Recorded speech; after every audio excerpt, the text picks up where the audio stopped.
Merci de nous suivre sur InfoLive TV. Voici un point sur l'actualité.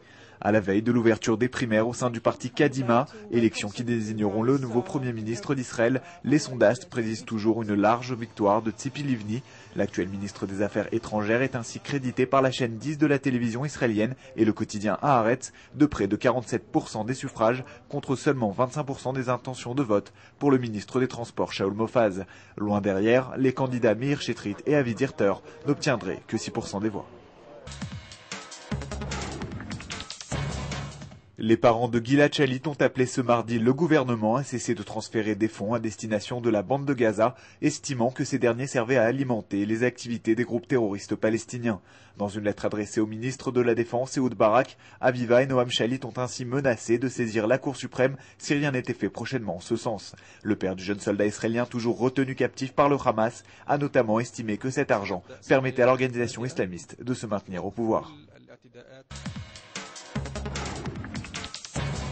12 morts et une cinquantaine de blessés, c'est le bilan de la journée d'affrontement inter-palestinien qui s'est tenue dans la bande de Gaza.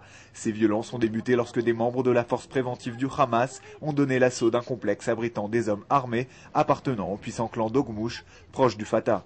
Ces derniers avaient abattu la veille un policier du Hamas, provoquant une vive réaction de l'organisation islamiste.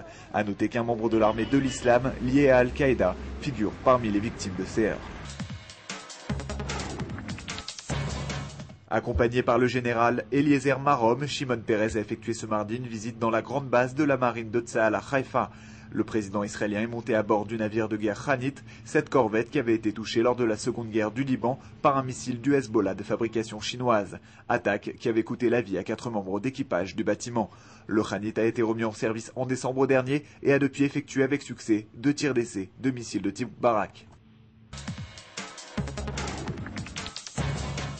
Enfin, la crise financière internationale continue d'affecter Israël. La banqueroute annoncée de Lehman Brothers, quatrième banque d'affaires américaine, tombe mal puisqu'elle constitue l'un des principaux brokers de produits structurés pour les institutions bancaires israéliennes. Conséquence, selon les spécialistes, l'exposition des banques israéliennes à la disparition de Lehman Brothers a été évaluée de 200 à 300 millions de dollars, essentiellement auprès de la banque Hapoalim, qui devrait enregistrer la plus lourde perte. Nouveau sur InfoLive TV, vous pouvez visionner toutes nos vidéos en un seul clic sur le lien qui apparaît à gauche de l'article. C'est la fin de ce journal, merci de l'avoir suivi sur InfoLive TV, la première télévision israélienne sur Internet qui émet en 4 langues depuis Jérusalem.